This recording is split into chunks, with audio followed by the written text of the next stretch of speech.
Emma had always believed that life moved in clear stages: school, work, stability, then something called happiness that everyone talked about but rarely explained. At 32, she felt she had followed the steps correctly, yet something inside her remained unsettled. She lived alone in a quiet Vermont town near a lake that reflected the sky like a patient mirror. Her days were organized, calm, and predictable. She worked at the town library, a place filled with other people's stories, even as she wondered why her own felt unfinished. The library was her safe place. The soft sound of turning pages, the smell of old paper, the slow rhythm of time, it all matched her personality. Emma was kind, observant, and careful with emotions. She had loved before, but those relationships faded without drama, leaving behind polite memories and unasked questions. She told herself she was fine on her own. Most days she believed it. One Monday morning in early fall, the head librarian mentioned a visiting writer who would be speaking later that week. His name was Daniel Carter. He was from Toronto and had written essays about memory, travel, and change. Emma nodded politely, not thinking much of it. Guest speakers came and went. They were interesting for a day, then life returned to normal. Daniel arrived on a Thursday afternoon. Emma noticed him before she knew who he was. He stood near the front desk, looking around as if he was trying to understand the space rather than control it. He wore a simple jacket, his hair touched lightly with gray, and his face showed signs of a life that had not always been easy. There was nothing dramatic about him, yet something about his presence slowed the room. When Emma introduced herself, Daniel smiled with quiet warmth. His voice was calm, steady, and thoughtful. He thanked her for helping him set up, and instead of filling the silence with small talk, he waited, as if giving the moment space to breathe. That small detail caught her attention. They talked briefly about the library, the town, and his upcoming talk. The conversation felt natural, without effort. Emma noticed how carefully he chose his words, not to impress, but to be clear. She also noticed the age difference almost immediately. Daniel was clearly older, mid to late 40s, she guessed. She told herself it didn't matter. This was a professional interaction, nothing more. During his talk, Emma sat in the back. Daniel spoke about how stories are shaped by time, how memories change as people change. He spoke about moments that seem small when they happen, but grow heavier as years pass. His words felt personal, not rehearsed. Emma felt as if he was speaking to something inside her she rarely acknowledged. After the talk, people asked questions, thanked him, and slowly left. Emma stayed behind to help clean up. Daniel thanked her again, this time more personally. He said it's rare to meet someone who listens without waiting to speak. The comment stayed with her longer than it should have. That evening, Emma walked home by the lake. The air was cool and leaves moved gently across the path. She replayed the day in her mind, trying to understand why it felt different. She had met interesting people before, yet this felt heavier, more present. She reminded herself that curiosity was not attachment. Still, her thoughts returned to Daniel without effort. Daniel, meanwhile, sat alone in his rented room that night, looking out at the unfamiliar town. He had traveled often, spoken to many audiences, and met countless people. Yet something about Emma stayed with him. Her calm attention, her thoughtful pauses, and the way she looked at the world with quiet care made him feel seen in a way he hadn't expected. He noticed the age gap too and told himself firmly that it meant nothing. He had learned to be careful with feelings. The next few days passed quietly. Emma returned to her routine, but it felt slightly altered, like a familiar song played in a different key.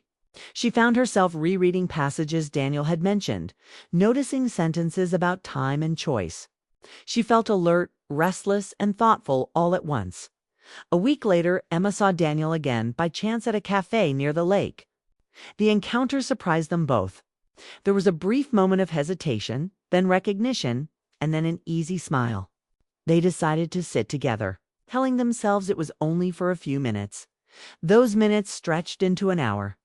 They spoke about ordinary things, favorite places, long walks, the comfort of silence. Daniel spoke about Toronto winters and how cities can feel lonely even when full of people. Emma spoke about growing up in a small town and learning to appreciate stillness. The conversation moved quickly, without repetition or effort. As if they were continuing something already begun, Emma felt aware of time in a new way. She noticed the lines near Daniel's eyes when he smiled, the calm certainty in his words, the patience in his listening. She also noticed her own reactions, how steady her heart felt, how clear her thoughts became. This was not excitement in the usual sense. It was something quieter and deeper. When they finally stood to leave, the air felt different. Neither suggested exchanging numbers. Neither wanted to rush. They said goodbye politely, yet both walked away feeling the same question settle between them. What does this mean? That night, Emma lay awake longer than usual. She thought about age, about expectations, about the stories people tell themselves to feel safe. She had always believed love followed a pattern. This did not fit. The thought unsettled her. But it also felt honest. Daniel spent the evening walking through the town, letting his thoughts move freely. He remembered past relationships that had failed not because of age, but because of fear and silence. He told himself not to read too much into a few conversations. Still, he could not deny the calm pull he felt toward Emma Dodd over the next few days. They crossed paths again, once at the library, once at the lake. Each time they spoke briefly, carefully, as if both were aware of an invisible line. The pace felt fast inside their minds. Even though their actions remained gentle and controlled, Emma noticed how easily Daniel fit into her thoughts. She didn't feel confused, only aware. She began to realize that the feeling growing inside her was not sudden or reckless. It was steady, thoughtful, and real. That realization frightened her more than excitement ever could. Daniel felt something similar. He knew life had taught him patience, but also regret. He had learned that ignoring meaningful moments often leads to long, quiet loneliness. Still, he did not want to become a complication in Emma's life. He respected her too much for that. On a cool evening, they stood near the lake again, speaking about nothing important. The sky was gray, and the water was still. There was no dramatic confession, no clear turning point, only a shared awareness that something had already begun, quietly and without permission. When they parted, Emma felt a mix of fear and clarity. She understood that this was not just a passing thought. It was the start of a question that would not leave her alone. And as she walked home, she admitted the truth she had been avoiding. This was not a moment she could forget. This was the beginning of something real. Weeks passed after their first meaningful encounters, and Emma found herself thinking about Daniel more than she expected. It was not the kind of thought that pulled her into panic or obsession. Instead, it was a quiet, persistent presence in her mind, like the soft hum of the lake outside her window. Each morning she noticed small things that reminded her of him, a line from a book he had mentioned. The way sunlight filtered through the trees. Even a street she walked past that looked like something he might have appreciated. Life at the library continued, filled with books and routines. But Emma's inner world had subtly shifted. She felt more alert, more alive. And she could not ignore the strange sense of anticipation that accompanied the thought of seeing him again. Daniel's presence had affected her without any overt effort on his part. He had not pursued her aggressively, nor had he said anything that demanded an immediate response. Instead, he had left small ripples in her day, like a pebble dropped into water, and now she found herself waiting for the next ripple, wondering where it might lead. Emma tried to dismiss it, telling herself it was curiosity or appreciation for someone wise and kind. But every time she tried, the feeling returned, stronger, undeniable. She realized that connection sometimes does not follow the rules she had always believed in. It grows quietly, persistently, and without permission. Meanwhile, Daniel felt something similar. He had not expected to feel this way. At his age, he had experienced the excitement and pain of relationships, the thrill of beginning, and the ache of endings. He had grown cautious, believing he understood the rhythm of human connection. Yet Emma disrupted that certainty. She had a calmness that invited trust, a curiosity that encouraged openness. and a presence that made him reconsider the way he had defined boundaries for himself. He too struggled with the age gap in his mind. 15 years apart could be a barrier if he let it. But more often than not, he found that he could not focus on the numbers. Every time he thought of her, the concern faded in the presence of something more important. A sense of rightness he had not felt in years. Their interactions began to extend naturally. One afternoon, Emma returned a call from the library's front desk about a delivery of books. When she walked outside, Daniel was standing near the steps. Oh. Holding a cup of coffee and smiling as though he had been waiting for her. She hesitated for only a second before returning the smile. They walked together slowly along the lake path. The conversation began casually about the changing colors of leaves, about books and their favorite passages, but soon drifted into more personal territory. They spoke about regrets and joys, about quiet moments that meant more than grand gestures, and about the subtle ways people shape each other's lives without realizing it. The dialogue felt fast in their minds, but easy and natural in speech. Neither of them repeated themselves or needed to explain anything excessively. Each sentence flowed, building a bridge between two worlds that had once been separate. Emma found herself appreciating the depth in Daniel's words. He spoke not to impress or to instruct, but to share what he had lived through. She realized that his life experiences, both the difficult and the mundane, gave him a perspective that was comforting yet challenging. She felt inspired to examine her own life, to think about her choices and her patterns, and to recognize the emotions she had long ignored. Daniel's stories were not just stories. They were reflections, mirrors of what it meant to grow, to care, to hope, and to fear. Listening to him, Emma discovered a sense of vulnerability that she did not often allow herself.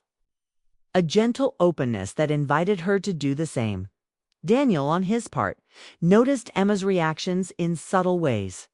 The way her eyes brightened when she connected an idea to something she had experienced. The small laughs she allowed herself when he made quiet jokes. The attentive pauses she took before speaking. All these signs told him she was engaged in more than casual conversation. He realized that she was not only listening, but also processing, reflecting, and responding with intelligence and heart. In other words, she was present in a way that he had rarely encountered. It was thrilling and unnerving simultaneously. He wanted to protect himself from disappointment, yet he could not pull away. Something compelled him to stay close, to explore this connection carefully, but honestly, as autumn deepened, their meetings became more frequent. They shared meals, walked through the falling leaves, and talked long into the evening. Sometimes, no words were necessary. Sitting by the lake in silence, each absorbed in their thoughts, yet aware of the other's presence, became a shared comfort. They understood that connection did not require constant verbal confirmation. That being near someone who understood your inner world could be as meaningful as any spoken declaration. This realization brought a quiet joy to both of them. A sense of trust and companionship that neither had expected. Despite their growing closeness, they both faced doubts. Emma worried about the age difference and the practicalities of a relationship that might challenge societal expectations. She thought about how friends might react, about the future, and about whether she was reading too much into her feelings.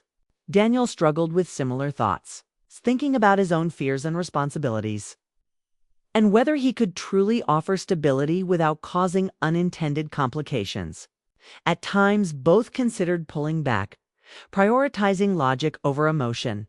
But every attempt to step away was interrupted by the undeniable pull toward each other. The persistent recognition that what they were feeling was genuine and significant. One evening, Daniel invited Emma to a quiet cafe overlooking the lake. The sun was low, painting the sky in shades of orange and pink. They sat across from each other, sipping tea, and spoke about their lives in a way that was neither rushed nor forced. Daniel admitted that he had felt something unusual since meeting her. A calm but intense awareness that life could shift unexpectedly. Emma shared that she had felt the same, recognizing her longing for something real that she had previously only imagined.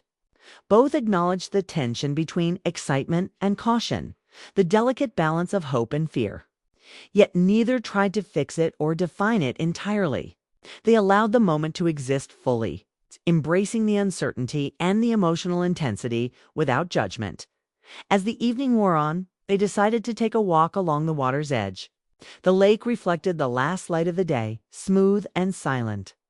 They spoke sparingly, letting the environment speak for them. Occasionally, Daniel would point out a bird in flight or the way the wind moved across the water, and Emma would respond with thoughtful observations. The simplicity of the experience made the connection feel effortless and true. Each step reinforced the bond forming between them. A bond that was emotional, intellectual, and deeply personal. The turning point, subtle yet profound, came not with a declaration, but with recognition. Both realized that their growing feelings were not fleeting or superficial. They were not attracted to each other in a way that relied on novelty or immediate desire. Instead, they were responding to character, intellect, and emotional presence. Age was a factor in practical terms, but emotionally it felt irrelevant. Their hearts had acknowledged something that logic might hesitate to define. They had discovered a connection rooted in understanding, respect, and quiet longing. Daniel and Emma continued to meet over the following weeks, each encounter deepening their emotional intimacy. They discussed ambitions, childhood memories, fears of loneliness, and the small joys that had shaped their identities. Conversations flowed without repetition, without rush, and without the pressure of forced outcomes. They discovered that shared moments, even those that seemed ordinary, were amplified by the awareness of the other's presence. They began to trust each other's judgment and perspective, feeling comfortable revealing thoughts and vulnerabilities that they often kept hidden from the world. This mutual trust became the foundation for the emotional bond that had grown steadily between them, at times. Both wrestled with the potential consequences of their growing closeness. Emma considered her future, whether pursuing this connection would bring happiness or complication. Daniel questioned whether his experience, age, and past failures would influence the relationship negatively. Yet every step backward felt less appealing than the honest moments they shared. The reality was clear. They valued authenticity, depth, and the rare comfort of being understood. And in those quiet realizations, the age difference became a background detail, a fact rather than a barrier.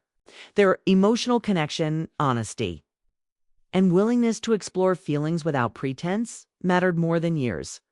One cool evening, they stood by the lake again, this time under a sky brushed with stars. No dramatic confessions were made. There were no promises or decisions declared. Instead, they simply recognized what had grown between them, a real, undeniable bond that neither time nor circumstance could easily erase.